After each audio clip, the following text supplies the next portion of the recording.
You've been doing everything right, working harder than everyone around you, staying humble, not bragging, deflecting compliments, letting your effort speak for itself, and you're still invisible. Meanwhile, you keep seeing it happen. Someone who isn't even as capable as you, but louder, more present, more visible, keeps getting the opportunities, the attention, the recognition. And you're there, watching from behind, wondering how this keeps happening.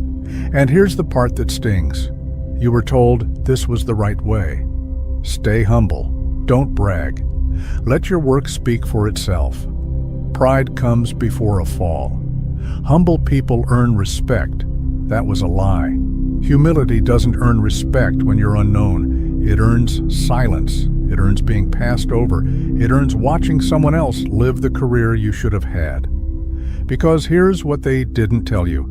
Humility only works for people who are already seen. Kings can be humble. CEOs can be humble. People with platforms, with reputations, with power, they can afford to be humble because the world already knows who they are. But you're not the king yet. And if you keep acting like one, you'll stay invisible forever. Humility isn't a virtue when you're unknown. It's a death sentence. Niccolò Machiavelli understood this 500 years ago when he wrote The Prince. He said, "Men in general judge more by the eye than by the hand." Translation, what people see matters more than what you actually do. If they don't see you, you don't exist. Your talent doesn't matter. Your work ethic doesn't matter. Your results don't matter if no one knows about them. Your humility isn't being respected, it's being ignored. And every single day you stay humble, you become more replaceable, more forgettable, more invisible. Think about this instead. How many times have you downplayed a real win, something that took time, sacrifice, and skill, just to avoid sounding proud? How often have you let someone else take the spotlight because you thought it was more noble to stay quiet? How often have you made yourself smaller just to make others comfortable? Every single time you did that, you told the world, "Don't invest in me. I don't believe I'm valuable." And they believed you. The world is divided into two groups, those who wait to be discovered and those who manufacture their own recognition. One group stays invisible, working hard in silence, hoping someone will notice. The other group runs everything. They control the narrative. They claim the credit. They shape perception. And they do it without apology. In this video, I'm going to show you exactly why humility is keeping you invisible and what the people who actually win are doing instead. The real game. The one nobody talks about. The unfair advantage that separates those who rise from those who stay stuck. But be warned, once you see how this game actually works, you won't be able to play humble anymore. Think back to the last time someone complimented you. They said, "Great work on that project," or "You really nailed that presentation." What did you do? You brushed it off. You said, "It was nothing," or "I just got lucky," or "It was really a team effort." You thought you were being polite, gracious, humble. But here's what they actually heard. "I don't believe I deserve this. I'm uncomfortable being valued. Please don't invest in me." You just told them you're a bad bet, and they believed you. When you deflect credit, you're not being noble. You're training people how to treat you, not consciously, but behaviorally. You're signaling, "I will not defend my value." And once that signal is sent, people stop checking. They stop asking. They stop wondering what you're capable of, because you already told them you're not. Humility was built for a different world, a tribal world. Small groups where everyone knew each other, where being humble prevented envy, avoided conflict, and kept the peace. In that world, humility worked. But you don't live in a village anymore. You live in a city, a competitive economy, a world where thousands of people are fighting for the same finite opportunities, the same jobs, the same clients, the same promotions. You're playing by village rules in a city game, and the city doesn't care about your modesty. It cares about your utility, about what you can signal, what you can claim, and what you can make people believe about your value. Nietzsche saw this clearly over a century ago. He said humility wasn't a virtue, It was a weapon, built by the weak to neutralize the strong. And it's still working. Humility trains capable people, people like you, to feel guilt for being visible. It makes you apologize for your ambition. It reframes wanting more as a moral flaw. And while you're staying quiet to be good, someone else is taking what should have been yours. Humility doesn't protect you from arrogance. It protects others from having to compete with you. And here's what happens next. Here's the loop that traps you. You achieve something, a real win, something that took skill, effort, intelligence, but you downplay it. You deflect. You stay humble. So people don't notice. They don't remember it. It doesn't stick in their minds because you didn't make it stick. Which means when the next opportunity comes, the promotion, the project, the partnership, you're not on their list. Because they don't remember what you did. They remember the person who talked about it, the person who made noise, the person who made sure they were seen. So you don't get the next opportunity, which means you have less to show, fewer wins, fewer visible results. And now you feel like you haven't earned the right to speak up. You tell yourself, I need to do more first. I need to prove myself more. Then I'll be ready to be visible. So you stay even more humble, and the cycle repeats. You achieve, you hide, you're forgotten, you lose, you shrink, again, and again, and again. Eventually, you're not just humble, you're erased. The talented person who stays quiet long enough stops being talented in the eyes of the world. They stop being a contender, they stop being considered. They become background, furniture, someone who's just there. You've seen this person. Maybe you are this person, the one who does the real work but never speaks up, the one everyone relies on but no one remembers, the one who gets thanked in private but ignored when decisions are made. They're praised verbally, appreciated emotionally, but passed over materially. They're not promoted, they're not chosen, they're not invited to the table where it matters. Because in a world drowning in noise, silence is not interpreted as depth. It's interpreted as absence. Your work isn't speaking for itself. It's being ignored because no one knows it exists. And I know what you're thinking. If I just keep working hard, if I keep getting better, eventually someone will notice. My work will speak for itself. That's the lie you've been telling yourself. The comforting story that lets you stay quiet, that lets you avoid the discomfort of being seen. But ask yourself this: who is this magical person who's going to discover you? Is it your boss?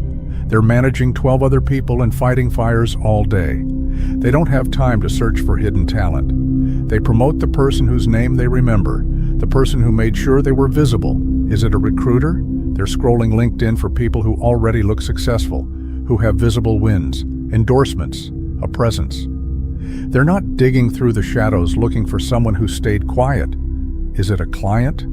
They're choosing between you and someone who confidently sold themselves, who made it easy to say yes, who projected competence and value without apology.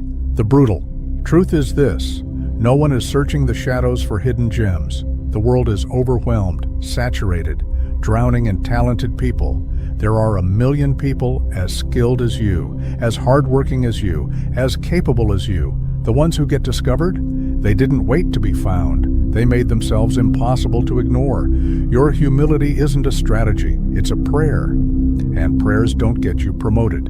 They don't get you clients. They don't pay bills. Robert Greene said it plainly in the 48 Laws of Power: invisibility equals powerlessness. You cannot be chosen if you cannot be seen. You cannot be selected for opportunities you're not visible in. You cannot win a game where no one knows you're playing. While you're waiting to be discovered, the world is moving on without you. And here's what makes this worse: the system isn't broken. It's working exactly as designed. Power does not hate humility, it exploits it. Organizations, institutions, hierarchies, they need people who do the work, don't ask for credit, wait their turn, and feel guilty about advocating for themselves. These people keep the machine running. That's why humility is praised from above. It keeps you stable, quiet, manageable. The loud rise, the humble maintain. You've heard it 1,000 times.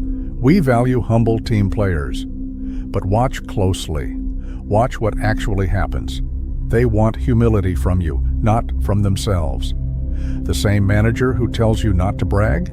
That's the one taking credit in the executive meeting, the one positioning themselves, the one making sure their name is attached to every win. They're not humble, they're strategic, and they're keeping you humble so you don't compete with them. You've seen this play out. The person who stays humble gets praised verbally. Great job. We really appreciate you. Couldn't do it without you. Rewarded emotionally, a pat on the back, a thank you email, but ignored materially. No promotion, no raise, no seat at the table. They're thanked, not elevated. Because humility doesn't change how people respect you, it changes how people use you. The humble person becomes the reliable worker, the one who's always there, the silent contributor, the background stabilizer, not because they're respected, but because they don't resist being used. Think about it. When was the last time someone humble was chosen to lead? To represent the company? To be the face of something important? They're not. Because leadership requires visibility, and visibility requires claiming space. And humility teaches you to shrink, not expand. People appreciate the humble person the way you appreciate electricity in the wall. You don't think about it. You don't thank it. You just expect it to be there when you flip the switch. And you only notice it when it stops working. In the old world, you could be great in private and eventually get discovered. But we don't live in that world anymore. We live in the attention economy. And in the attention economy, the person who controls attention controls opportunity. Your skill doesn't matter if no one sees it. Your results don't matter if no one knows about them. Your value doesn't matter if it's invisible. Humility is a voluntary blackout. You're turning off the lights and wondering why no one can find you in the dark. Studies show that people admire humility. They view humble individuals as virtuous, as morally good, as psychologically well-adjusted. But they don't associate humility with leadership. They don't associate it with influence. They don't associate it with power or visibility. Humility feels good. But it doesn't signal competence. It signals invisibility. We're no longer in the meritocracy era. That ended decades ago. We're in the visibility era, and in this era, being the best doesn't win. Being seen as the best wins. The person who knows 60% of what you know but promotes themselves at 120% volume will leapfrog you every single time. Not because they're better, but because they're easier to find, easier to remember, easier to justify choosing. Loudness beats skill in a noisy world. Not because loud people are more talented, but because decision makers are lazy, not evil, efficient. When they need to fill a role, hire a consultant, choose a partner, they don't have time to search the shadows for hidden talent. They pick the obvious choice, the person who's already visible, the person whose name they've heard 3 times this month. That person isn't you, because you're still being humble. And here's the part that will make you angry. Humility is a luxury belief. It only works for people who are already seen. There are 3 phases to this game. Phase 1, you're invisible. You have no reputation, no platform, no name recognition. In this phase, humility is suicide, because no one knows who you are. If you stay quiet, you stay unknown. Forever. Phase 2, you're building. You have some visibility, some reputation. People are starting to know your name. In this phase, humility is still dangerous, because you're not established yet. You can still be forgotten. You can still be replaced. Strategic visibility here is growth. Phase 3, you're overexposed. Everyone knows you. Your name carries weight. Your work has a massive platform. In this phase, humility is relief. It's rest. It's stepping back because you've already claimed the space. Here's the trap. The people telling you to stay humble, they're in phase 3. They're already famous, already wealthy, already established. They say stay humble because they can afford to. Their humility doesn't cost them anything. The world already knows who they are. Their name is already in circulation. Their work already has a platform. But if you're in phase 1 or phase 2 and you follow their advice, you'll stay exactly where you are. Invisible.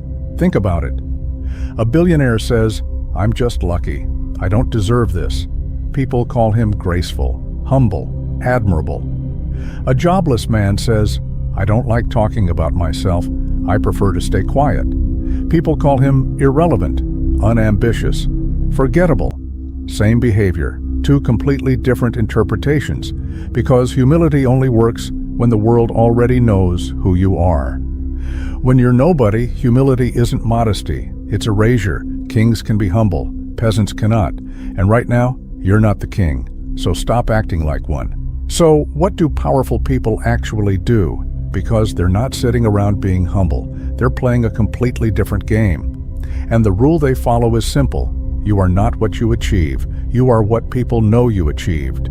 If they don't know, it didn't happen. Your results don't exist in a vacuum. They exist in perception. And perception is controlled by visibility.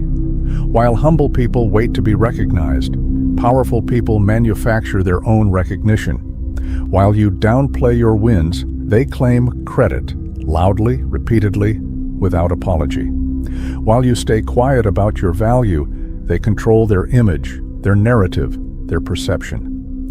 Machiavelli said it plainly, "It is better to be impetuous than cautious." Translation: the world doesn't reward the patient and quiet. It doesn't reward those who wait their turn. It rewards those who take, those who act, those who claim, those who refuse to be ignored. They self-promote without shame. They don't call it bragging. They call it positioning. They call it building a brand. They call it making sure the right people know what they bring to the table. They know exactly when to claim credit. Not every time, but at the moments that matter. When the decision makers are listening, when the opportunity is being discussed, when their name needs to be in the room, they understand that perception creates opportunity. That being seen as competent is more valuable than being competent in private. That controlling the narrative is half the battle. And they make themselves visible, repeatedly, consistently, until they cannot be ignored. Not once, not when they feel like it, not when they've earned it, all the time. Because they know that memory is built through repetition, that familiarity creates trust, that the person whose name comes up 3 times this month is the person who gets the call. And it's not just what they say, it's how they move. Watch a powerful person enter a room. Direct eye contact, open posture. They take space without apologizing. Their voice carries. They don't ask permission to speak. They speak and let others adjust. Now watch a humble person. Eyes down, shoulders slightly hunched. They take the smallest chair. They speak softly. They wait to be invited. They apologize for existing. "Sorry, can I just squeeze by?" "Sorry, do you have a second?" "Sorry to bother you, but..." Both could have the exact same resume, the same skills, the same results, but one is remembered and one is forgotten. Because your brain reads body language faster than it reads credentials. Confidence is processed in milliseconds. Competence takes minutes to assess. And in a world where attention is the bottleneck, those milliseconds are everything. The humble person signals, "I'm not a threat. You can ignore me." The confident person signals, "I'm here. Pay attention." Guess which one gets the call back? Power is never humble about its existence. Even when it's quiet, even when it's subtle, it's never apologetic. It announces itself. It enters the room with certainty, not silence. The most successful people aren't waiting to be called on. They're not hoping someone notices. They're not praying for permission. They're calling themselves in, repeatedly, consistently, unapologetically, until the world cannot ignore them. And here's the final truth nobody wants to say out loud. Humility is only useful after you've been seen. Before that, it's suicide. Be loud until they know your name. Be humble after they spell it right. You don't lose because you're not talented. You don't lose because you're not good enough. You don't lose because the world is unfair. You lose because you're still waiting for permission, and no one is coming to give it to you. Stop waiting. Start taking. Now I want you to do something. Go to the comments right now and write one sentence. Today, I choose to be visible. Type it, post it, lock it in. Not for me, for yourself. Let that be your declaration the moment you stop playing small. And if this video gave you permission to stop shrinking, if it exposed the game you've been losing by being humble, then support it. Like this video, subscribe to the channel. This space is for people who refuse to stay invisible while the loud ones take everything. Welcome to the game.